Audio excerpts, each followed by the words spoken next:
আমরা যারা CapCut desktop version use করি আমরা কিন্তু চাইলেও ভিডিও এক্সপোর্ট করতে পারি না প্রিমিয়াম ছাড়া। এক্সপোর্ট করতে গেলে এরকম অনেক ইস্যু দেখা দেয়।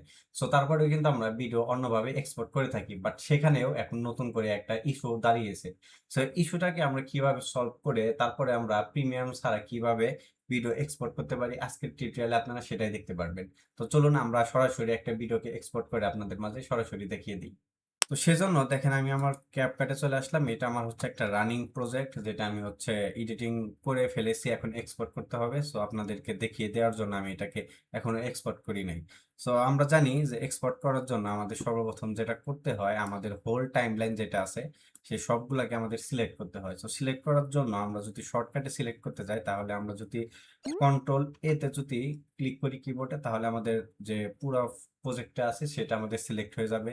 অ্যান্ড দেন আমরা যেটা করব, আমাদের এই পুরো প্রজেক্টটা সিলেক্ট করার পরে আমরা মাউসের রাইট ক্লিক করব। অ্যান্ড দেন আমরা এখান থেকে ক্রিয়েট এ কম্পাউন্ড ক্লিপে ক্লিক করে দেব। সো আমরা যদি ক্রিয়েট এ কম্পাউন্ডে ক্লিক করে দেই, তাহলে আমাদের সমস্ত যে লেয়ারগুলো ছিল সেটা একটা লেয়ারে কনভার্ট হয়ে যায়। সো একটা লেয়ারে যখন আমাদের কনভার্ট হয়ে গেল, তখন আমাদেরকে আবারও এই লেয়ারটাকে সিলেক্ট করে মাউসের রাইট ক্লিক করে আমাদেরকে সেম ভাবে নিচে দেখতে পাবেন প্রি প্রসেস কম্পাউন্ড ক্লিপ আছে, সো সেখানে ক্লিক করে দেবেন।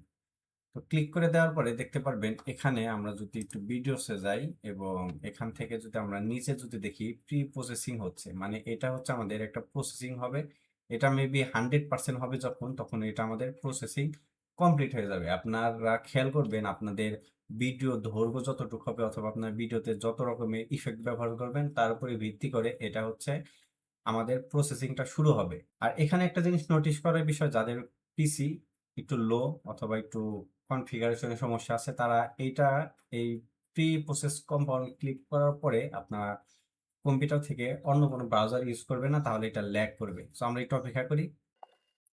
ওকে, আমাদের অলরেডি প্রি প্রসেসিং কমপ্লিট হয়ে গেছে। এখন যদি আমরা এটাকে এক্সপোর্ট করতে যাই, তাহলে দেখতে পারবেন যে এই যে এখানে এখনো কিন্তু প্রিমিয়াম চাচ্ছে। তো আমরা যারা আগে হচ্ছে এই প্রসেসে করেছি তারা জানি আমাদের কি করতে হবে। আমরা যদি এই যে এই খোলা জায়গায় যদি ক্লিক করি, তাহলে আমরা এখানে দেখতে পারবো যে আমাদের এটা হচ্ছে নেম হচ্ছে 0510, মানে এটা হচ্ছে আমাদের ফাইল নেম, অথবা এই যে এখানে দেখতে পারবো 0510।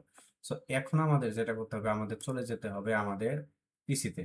তো আমরা দিস পিসিতে আসবো এবং সি ড্রাইভে যাব। সি ড্রাইভে আসার পরে আপনারা এখানে দেখতে পারবেন ইউজার আছে, অথবা আপনাদের এখানে ইউজারের জায়গায় আপনাদের ডেস্কটপে আপনাদের যে নিজস্ব নাম আছে সেটাও থাকতে পারে। তো আমার এখানে ইউজার আছে। সো তারপরে এখানে যাব, যাওয়ার পরে আমরা চলে যাব অ্যাপ ডাটাতে। সো অ্যাপ ডাটাতে আসার পরে আমরা এখানে লোকালে যাব, লোকাল থেকে আমরা যাব ক্যাপকাট। সো ক্যাপকাট থেকে আমরা যাব হচ্ছে ইউজার ডাটা। সো আমরা এখান থেকে যাব হচ্ছে প্রজেক্টে। প্রজেক্টে আসার পরে আমরা এখানে দেখতে পারবো ডট ডট কম, মানে com dot LB editor dot draft এই নামের একটা অপশন পাবো। সো এটাকে আমরা চাইলে যেটা করতে পারি, আমরা এখানে যদি মাউস রাইট ক্লিক করি, আমরা এখান থেকে এটাকে পিন করতে পারি। পিন করলে আমাদের এই যে এখানে দেখবেন এটা শো করতেছে, মানে আমাদের এই যে একে একে যে এতগুলো ফাইলে যেতে হলো সেটা যেতে হবে না। আমরা এটা পিন করলে সরাসরি আমরা এখানে ক্লিক করলে এখানে আসতে পারবো। ওকে, আশা করি বুঝাতে পারছি। সো তারপরে এখানে আমরা ক্লিক করব। ক্লিক করার পরে আমরা যেটা খেয়াল করেছিলাম, আমাদের এই যে এখানে আমাদের ফাইল নেম হচ্ছে 0510।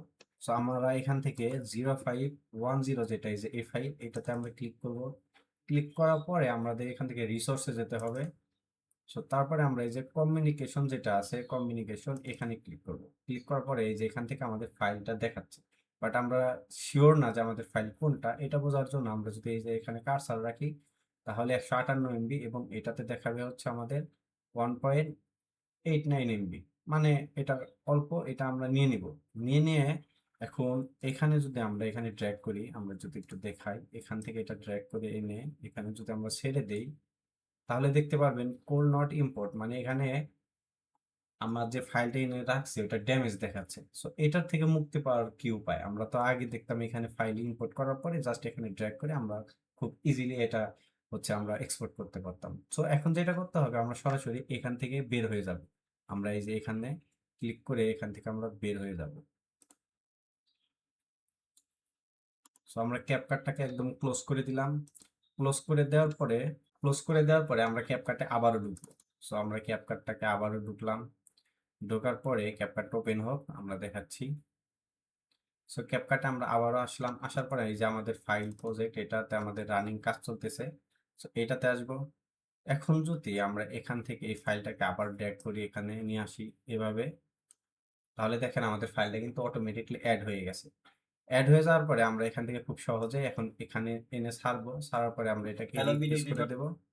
রিপ্লেস করে দেওয়ার পরে আমরা যদি এখন এক্সপোর্টে ক্লিক করি, তো দেখেন আমাদের কিন্তু এখন ফাইলটা খুব সহজেই এক্সপোর্ট করতে পারতেছি।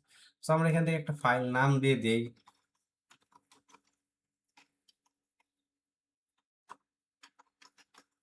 সো আমি একটা ফাইল নাম দিয়ে এখান থেকে এক্সপোর্ট করে দিলাম। সো দেখেন আমাদের ফাইলটা কিন্তু ইজিলি এখন এক্সপোর্ট হয়ে যাচ্ছে। তো আশা করি আপনারা এই ক্যাপকাটের নতুন যে সমস্যাটা এটা সমাধান পেয়ে যাবেন এই ভিডিওটা দেখলে। আর ভিডিওটা ফুল দেখলে তো অবশ্যই এতক্ষণ বুঝে গেছেন কিভাবে হচ্ছে এক্সপোর্ট করতে হয়। তো এই ছিল আজকের ভিডিও। আশা করি নতুন কোনো ভিডিও পাওয়ার জন্য একটি লাইক করে দেবেন।